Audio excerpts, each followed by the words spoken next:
Meu nome é Sandra De Angelis, sou da Ed Media, também disruptiva, e estou aqui com o Robson Lancaster, que ele é presidente da Febrae. Vamos à vinheta?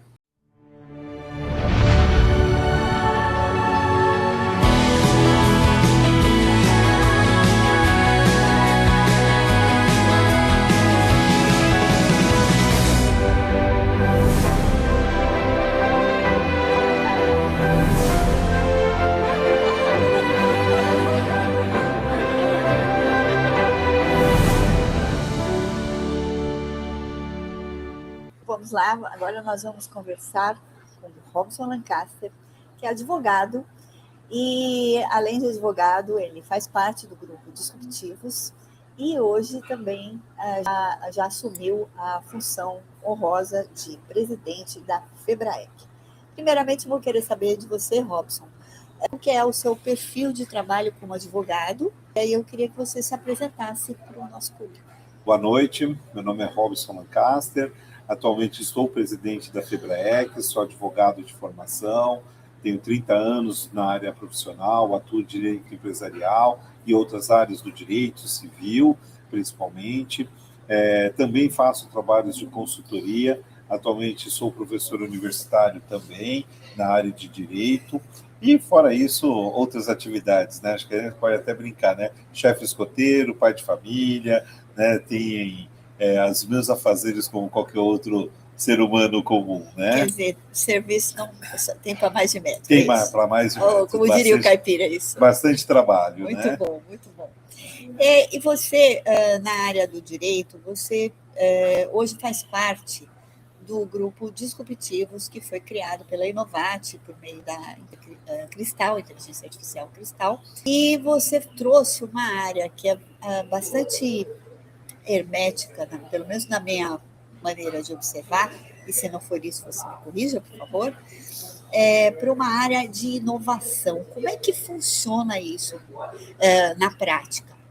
É muito interessante que, assim, quando eu conheci o trabalho da Inovate, foi até por uma necessidade profissional. Eu precisava encontrar um jeito de divulgar o meu trabalho, divulgar o escritório, e acabamos tendo contato aí com a Cris Lindner, né, da Inovate, e que também compõe a nossa diretoria atualmente aqui na Febraec, e foi muito interessante porque ela trouxe, assim, algumas ideias que, ao olhar da advocacia comum, seria o que a gente chamaria de disruptivo. Confesso para você que eu nem sabia o que significava disruptivo. O que significa? Conta pra gente. Eu fui pesquisar. E aí, disruptivo, do ponto de vista hoje que se fala empresarialmente, do ponto de vista de tecnologia dessas situações, é fazer as coisas de uma maneira que as outras pessoas não estão fazendo. De um jeito totalmente diferente. É como se, por exemplo, falasse assim, pagar uma conta no banco. Como é que era esse processo? Você pegava, ia até o banco, enfrentava a fila, né? Primeiro tem aquele processo, né? Passar pela calculatória lá, ver se você não tem nenhum item de metal, não sei o quê, entrar no caixa, pegar no caixa, sacar o dinheiro que você sacou em outro banco para pagar a conta naquele banco. Quem diria que hoje nós temos bancos digitais, que com um simples apertar de dedos no seu celular hoje você paga uma conta, você faz uma operação, uma transação bancária. Então eu falo que esse tipo de situação é disruptivo do modelo anterior. Então, toda essa ideia disruptiva, eu também pensei, por que a advocacia não pode ser disruptiva? Uma forma diferente de lidar com a advocacia, e principalmente num território tão inóspito, que é extremamente conservador, né? E aí até a gente olha um pouco para trás na pandemia, foi interessante que os tribunais começaram a fazer as sessões virtuais. Hoje já se imaginou uma audiência virtual, uma sessão virtual, sustentação oral do advogado virtualmente, entre outras situações como uma audiência de oitiva de partes, de testemunhas, coisas assim, extraordinárias que aconteceram. E tudo isso você começa a olhar com viés que assim, a tecnologia vem ao nosso serviço. E nesse aspecto disruptivo, eu havia procurado isso para mim, no trabalho, no dia do escritório, imaginando uma advocacia moderna, mais dinâmica, com processos mais rápidos, e às vezes até, inclusive, eu tenho clientes que às vezes eu não os conheci pessoalmente. Tratei a informação por WhatsApp, vindo documentos por WhatsApp, fazendo contrato por WhatsApp, e conseguindo fazer o processo protocolar e entregar o divórcio. Olha, você hoje está divorciado, está aqui o seu mandado de averbação. E por que esse cliente me contrata? Olha que interessante. Por que ele não procurou um advogado lá? Na mente desse cliente, ele queria um advogado no local onde estava o casamento dele. E às vezes, ou a esposa, ou ele mesmo era daquela região onde eu estou localizado. Então ele procurou um advogado, localizou meu contato, fez o contato e a gente desenvolveu o trabalho. E aí vem esse insight dessa questão disruptiva, né, de fazer diferente aquilo que se faz no dia. E aí foi que a gente começou esse trabalho de conhecer como é que funcionava isso. E aí, na mente da Cris, ela tinha uma ideação de fazer um ecossistema disruptivo. E o que seria esse ecossistema? Não só na área do direito, mas, por exemplo, numa área de marketing, na sua área de comunicação, na área de, por exemplo, serviços para as mulheres, na área de serviços bancários, na área de produção, em diferentes segmentos, na área de exploração de atividade turística, como foi uma das nossas entrevistas, né, com o Pablo da Alfa Domus.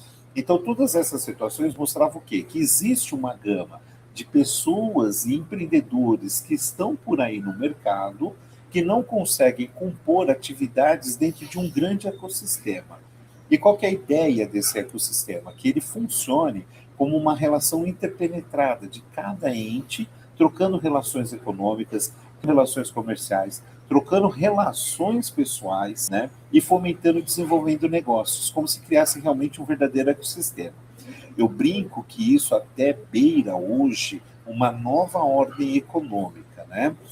Eu tenho um trabalho que eu estou desenvolvendo ainda, não publiquei esse artigo, mas no qual eu venho dissecando para entender que o ecossistema disruptivo, e que não é uma novidade para nós aqui no Brasil, ele existe isso descentralizado em diversos países, que ele começa a romper as fronteiras da soberania nacional, de território, para você ter negócios. Então, dentro desse ecossistema, você pode ter empresas brasileiras, empresas da Índia, empresas da Inglaterra, empresas da África do Sul, empresas do Chile. Você pode ter diferentes negócios dentro de um único ecossistema que estão além das fronteiras territoriais. Eu até brinco, vai acabar as fronteiras? Claro que não. Vai acabar os países? Claro que não. A identidade cultural social vai continuar. Mas esse novo ecossistema, ele vai permitir que, além das barreiras territoriais, você consiga fomentar e desenvolver negócios. Isso já é uma realidade que a gente pode falar que é um quarto momento, talvez o terceiro, quarto movimento pós-globalização, e a gente hoje já se falam aí de sexta, sétima, oitava revolução industrial. Então, todos esses aspectos começam a permear isso, e aí a necessidade de que esses ecossistemas se alinhem com fiéis de balança, que a gente poderia dizer, que seria assim, o que faz essa liga? Primeiro passo, os negócios que eles fomentam. Segunda etapa, os valores e princípios que envolvem essas pessoas. Então, essas pessoas começam a se correlacionar, no qual, assim, eu faço negócios com a Sandra, e a Sandra faz negócios com fulano. Fulano faz negócios comigo. Eu faço negócios com outro elemento. E nessa rede de negócios, o ecossistema se equilibra. Pode ser por troca de serviços, pode ser por comércio de serviços, mesmo com a circulação de moeda.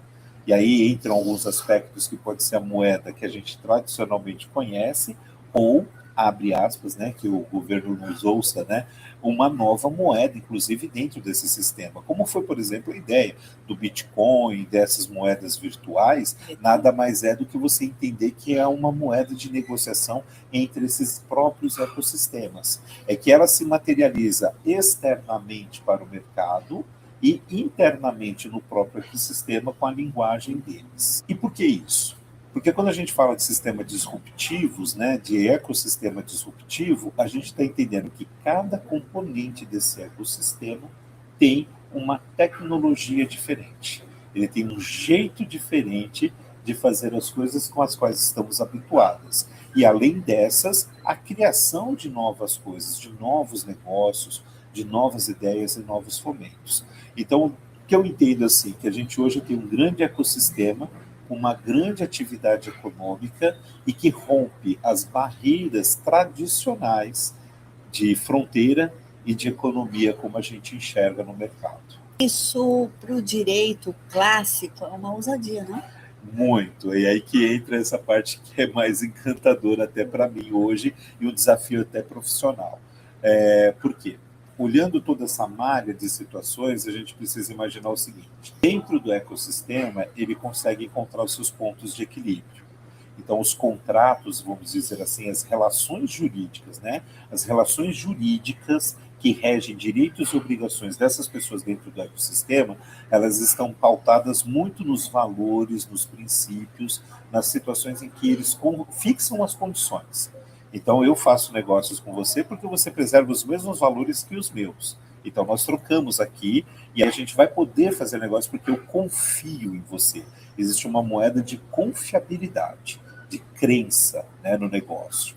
E isso, na verdade, se a gente olhar o comércio, quando ele foi construído lá atrás, as relações comerciais que elas se ampliaram, o sistema de navegação, era muito pautado nessa questão da confiança. Era o fio do bigode. Se não tivesse bigode, estava lascado. Exatamente, né? E aí agora o que acontece? Com base nisso, você tem isso dentro do sistema. Só que esse mesmo sistema, esse ecossistema, ele também se interrelaciona com o mundo exterior, seja com outras pessoas que não compõem esse ecossistema, sejam as estruturas de governo, sejam as estruturas econômicas, sejam as estruturas de negócios por necessidade de abastecimento, como matéria-prima, fornecimento, todas essas questões de mercado que nós estamos habituados. E, além disso, com outros ecossistemas. Então, você imagina que nós temos um ecossistema disruptivo de um lado, pode ter um outro lado, e que eles também criam essas relações. E aí eu acho que o papel do direito agora é tentar traduzir tudo isso para uma linguagem que seja acessível para quem está de fora enxergar a garantia jurídica, para quem está dentro enxergar essa garantia jurídica e essas relações serem preservadas e respeitadas. Esse é o grande desafio e é uma situação nova, porque aí entra os contratos digitais, como é que é uma nova versão de contrato digital, a tokenização. Então, os negócios eles passam a ser mensurados não mais por um valor monetário, mas como exemplo do que a gente costuma falar das commodities. Você acredita que aposta as fichas naquele negócio e se ele vai se implementar ou não, e parece que ele se destaca, né? Eu dei um exemplo uma vez da commodity agrícola, que você compra uma safra, aí vira um título aquela safra, mas a safra nem está feita ainda, e as pessoas estão com o título, comprando e vendendo a safra. O produto ainda está sendo plantado. E o produto, a planta está lá germinando, né? Nem chegou a ser colhida, né? Mas isso é uma aposta futura diante de determinadas circunstâncias. O direito já prevê isso. Por exemplo, existe uma dinâmica na parte contratual que fala dos contratos aleatórios, que você compra de coisa futura e apostando fichas. É uma base bem simplista para se explicar Sim. isso. Mas é a mesma coisa quando você traz isso para dentro de um ecossistema, que você vai falar assim, peraí, eu estou acreditando no quê? No que você vai produzir, no que você vai me entregar, na relação comercial que nós temos, essa relação virar uma moeda para a troca de um outro serviço numa outra situação, e por aí vai toda essa dinâmica. Tudo isso é uma construção que a gente ainda não consegue imaginar onde ela vai desaguar, mas a gente pode afirmar hoje, com absoluta certeza, que é uma nova ordem econômica, é uma nova ordem de como os negócios vão acontecer, né? Obviamente que o direito entra, como eu falo, ele é um fato social. Então, a legislação, a forma de realizar os negócios, de contratar negócios, de demonstrar essas relações jurídicas, elas vão ser pós os eventos. E aí, então, a gente vai ter uma fase aí que eu chamo que é fase de ensaios. Você tem os negócios, vai tentar normatizar, vai tentar regular, e aí testou, deu tudo certo, aí vem a lei oficial regulando isso. Como é o caso das moedas virtuais, que hoje você vê que muitos dos governos estão se estruturando, mas nenhum ainda conseguiu efetivamente digamos, legislar efetivamente no que é a moeda virtual. Mas ela já existe. Sim. Tanto que hoje você vê na Bolsa de Valores de São Paulo, né, na B3, você tem fundos específicos que já estão atrelados a moedas virtuais. Então, quer dizer, a própria variação do Bitcoin impacta na variação de um ativo dentro da Bolsa de Valores. E isso é uma situação disruptiva, porque você não sabe o que vai acontecer. Ninguém viu. Você já viu um Bitcoin? Não. Eu também não.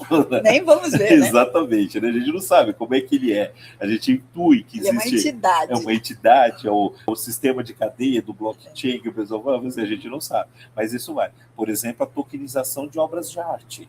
É como se eu pegasse a Mona Lisa, fatiasse ela em diversos quadradinhos, né? Então ela valendo lá os seus 10 milhões de dólares, eu fatiasse em quadradinhos e você fosse dona de 10 mil dólares da Mona Lisa.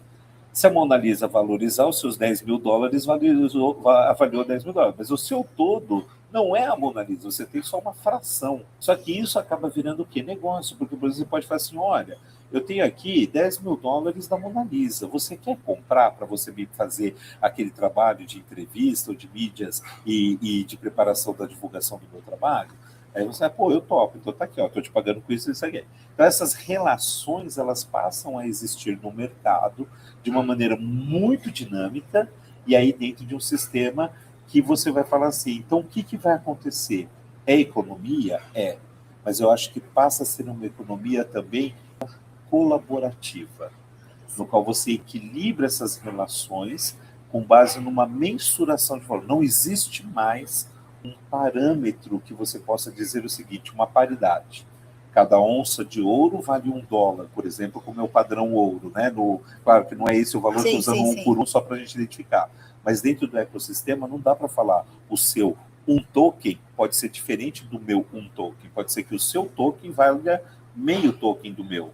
E o contrário também. Pode ser que eu precise de 3 tokens para comprar um token seu. Essa nova dinâmica é que vai aparecer dentro de um ecossistema que, na verdade, é só uma economia além da economia de mercado. Agora, com toda essa explanação, a gente fala de FEBRAEC. Qual é a sigla? Você pode traduzir para a gente a sigla? Então, FEBRAEC, Federação Brasileira das Empresas de Consultoria e Treinamento. E o que você hoje, qual é a sua atividade, qual é a sua importância dentro da FEBRAEC hoje? Então, vamos lá.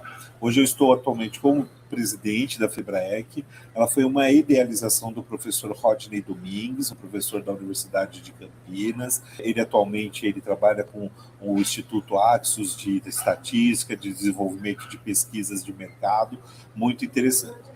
Na visão do Rodney, ele trazia para a gente o seguinte, quando ele ideou a ideia da FEBRAEC, né? Ele falou assim, olha, os consultores estão muito espalhados, a gente poderia montar uma associação que congregasse esses consultores, que a gente pudesse trabalhar com a capacitação e desenvolvimento deles, e através dessa capacitação eles terem melhores negócios no mercado. No primeiro momento, nós, como diretriz dentro da FEBRAEC, eu faço parte desde a fundação, nós não vislumbramos a hipótese desses consultores serem os próprios prospectadores de negócios, né? E está tudo bem, era uma diretriz que a gente tinha. A partir do momento que a gente teve uma mudança, a gente também percebendo uma necessidade de mercado por conta dos centros de tecnologia que estavam se formando, sejam particulares, sejam centros de tecnologia dentro das universidades, de outras academias, os centros de tecnologia de fomento das agências governamentais, né, que, por exemplo, você tem fomento hoje no Nordeste, no Norte, no Sul, no Centro-Oeste, todos esses locais estão buscando necessidades de desenvolvimento. E os consultores, de um lado, ou eles ficam numa situação mais reativa, de esperar a provocação, você me contrata, eu vou lá e faço, e nunca uma reação mais proativa, né? E aí o que acontece? Nessa mudança de paradigma surge o ecossistema disruptivo. Esse mesmo ecossistema que a gente falou, ele nasce de uma necessidade do mercado, e tudo que a gente começa a enxergar do que é disruptivo também surge da ideação de startups. E onde estão essas startups? Estão dentro de uma universidade X, que tem lá o seu núcleo incubador de startups, onde aqueles jovens pesquisadores e outras pessoas desenvolvem todas essas ideias e querem que essas ideias sejam colocadas no mercado, seja para fomentar negócios, seja para ganhar dinheiro, seja para ganhar fama. Não importa, mas é uma tecnologia que vai estar lá a serviço da sociedade, seja ela uma tecnologia, como a gente pode falar de informática, software, hardware, como uma tecnologia de processo de como, por exemplo, fazer o plantio, o cultivo de uma bactéria descoberta para fazer tratamento de biodigestivos e por aí vai. Nessa situação toda, a gente via que existia um hiato entre as startups dentro dos seus ecossistemas que não tinham apoio técnico para se desenvolver. Então, eles não tinham apoio para a parte de marketing, para a parte jurídica, para a parte operacional, para a parte financeira. E a exemplo dessas situações, o que acontece? A FEBRAEC tem esses consultores, pessoas extremamente experientes, que já passaram por vários bancos de formação técnica e profissional, inclusive, e que podem prestar esse serviço. Então, quando a gente viu essa oportunidade, foi que a gente se aproximou do ecossistema disruptivo com a equipe da Inovat, para trazer a expertise que a FEBRAEC tem com os consultores e virar mais um elemento dentro dessa grande simbiose, dentro desse grande ecossistema. Abastecer com consultoria as necessidades dos usuários do ecossistema e, ao mesmo tempo, esses próprios usuários, dentro das suas expertises, serem também consultores da própria FEBRAEC para atender outras necessidades. Então, fazer uma grande rede nesse sentido. Então, aí foi que surgiu a ideia da FEBRAEC aliar o que ela tinha de mão de obra, vamos dizer assim, conhecimento, colocar a serviço do ecossistema para ele poder se desenvolver e das próprias empresas, startups e outros fomentos de negócios. Quer dizer, pelo que eu entendi, nós, muito obrigada, eu sou também diretor, faço parte da diretoria da FEBRAEC na área de comunicação e mídia. Muito obrigada pelo convite. É uma honra para mim. É honra para mim também. Nós temos o desafio de fazer toda essa transformação, é isso? Exatamente, de aliar, digamos assim, às vezes eu brinco dos choques geracionais, né? Porque quem está lá na startup é a molecada na faculdade, com sangue nos olhos, aquela vontade de crescer, de fazer barulho, de inovar, de provocar situações diferentes. E do outro lado, os consultores com aquela cara como se fossem aquelas pessoas sérias que só dizem assim, olha, é melhor fazer isso, é melhor fazer aquilo, etc. e tal. Então, às vezes pode haver esse romper esse choque geracional e aliar as duas coisas que são muito boas. A força e o movimento do que uma startup hoje representa com o conhecimento sedimentado de uma consultoria. Fazer com que isso já é grande, dá um trabalho danado, porque vai ter trabalho. Tem trabalho muito de você tentar aliar esses pontos, mas eu acredito que traria muito resultado, porque o grande objetivo, de um lado da consultoria, obviamente, fomentar e desenvolver os seus negócios, mas um bom consultor, ele quer imaginar o quê? Que aquelas pessoas com que são usuários de uma consultoria possam ter a sua melhor performance. E do outro lado, aquelas pessoas que estão inovando, criando, desenvolvendo ideias, que as ideias deles estejam a serviço da sociedade. Então, é uma simbiose muito bacana, eu acho essa palavra muito legal, né? Porque a simbiose, diferente de outros aspectos, os seres vivos que vivem em simbiose, eles têm uma troca mútua. Né? É diferente de um hospedeiro e hospedado, né? Ele tem uma troca ali. Então, essa rica troca que eu acho que é fazer fluir o conhecimento, porque aí você faz com que a inovação atinja os seus objetivos e, ao mesmo tempo, a consultoria consiga enxergar formas desses mecanismos acontecerem. E sem romper, né? Como você bem disse, o direito, por exemplo, é uma área extremamente conservadora, né? Muito fechada, muito segmentada. Então, você imagina para profissionais nossos na área do direito, a revolução que não foi fazer uma audiência virtual. Sim, eu acompanho um pouco. É algo assim que foge da estratosfera. E eu brincava que, infelizmente, com todo respeito, com advogados maravilhosos, fantásticos, mas que não tinham nenhum conhecimento e acesso à tecnologia, que da noite para o dia, após uma pandemia, por exemplo, foram alijados da sua carreira profissional. Olha o hiato que se cria nisso. Eu acho que a gente, tendo bons consultores e bons disruptores, a gente consegue aliar isso para que essas nuances sejam mais sensíveis no desenvolvimento da nossa sociedade. Aqui a gente já está chegando para a parte final, infelizmente, da nossa entrevista. E aí eu queria que você me falasse como que você imagina que seja a jornada como presidente da FEBRAEC, o que você pretende entregar quando você percorrer seu desafio dentro da instituição, o que você pretende entregar para o mercado e para os próprios disruptivos quando você terminar esse ciclo? Bom, eu imagino que a nossa grande missão do nosso mandato na diretoria agora, nesse primeiro momento, é solidificar essa correlação do papel que a FEBRAEC como consultoria e os disruptivos precisam, e o contrário. Então, é fazer o primeiro grande passo, de consolidar essa rede, estruturar essa rede, dar funcionabilidade para essa rede de pessoas. Os negócios acontecerão naturalmente, eu acho que isso é fato. Então, para cada segmento, sempre vai ter, né? Minha avó usava um ditado que era muito interessante: não falta chinelo para pé inchado. Então, não falta consultor para uma necessidade que alguém tenha. E o contrário também é verdadeiro, né? Se a gente olhar, todas as necessidades precisam de uma determinada consultoria, no sentido de otimizar, de ganhar. Então, acho que o nosso grande passo é implementar essa rede de consultores e essa rede de participantes do ecossistema, né, de membros do ecossistema disruptivo, seja ela qual a característica da empresa que for, em maior ou menor grau. Esse é o primeiro grande passo. Segundo grande passo que eu enxergo é alinhar tudo isso com a tecnologia que a Cristal vem trazendo para nós, através da Innovate, que é o quê? De termos foco estratégico para tudo isso. Então, a gente consegue hoje, numa empresa, né, e com o trabalho que é desenvolvido com a inteligência artificial, de saber assim, qual é o tipo de negócio, qual é o foco estratégico desse negócio, para ir aliar as expertises de consultoria que precisa para esse negócio. Então, quando você junta esses dois vieses, aí você faz. Então, fazer a rede se institucionalizar, identificar os focos de alinhamento, e o terceiro grande viés que eu acho que também é muito importante nisso tudo, é que a gente consiga dar resultado, escalonar. Que o grande objetivo de uma boa startup ou de um bom processo disruptivo é atingir escala.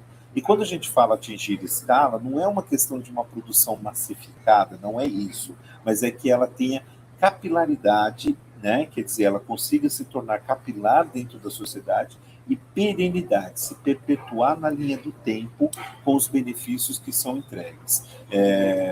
Há tudo que nos indica e que alia isso, a consultoria dentro de uma FEBRAEC, o que ela queria era, dentro dos seus valores e princípios éticos, e identificando esses mesmos valores e princípios éticos dentro do ecossistema disruptivo, transformar a nossa sociedade com a tecnologia, com a distribuição do conhecimento, com as inovações que são propostas. Eu acho que essas são as nossas 3 maiores entregas. Muito bem. Bom, estamos chegando aqui ao fim da nossa entrevista com o Robson Lancaster, advogado, presidente da FEBRAEC, e deixamos aqui o nosso agradecimento ao Robson e às pessoas que nos assistiram, convidando vocês para acompanharem o podcast Disruptivos, porque sempre vai ter alguém com competência, com conteúdos para compartilhar conosco. Até mais. Obrigado.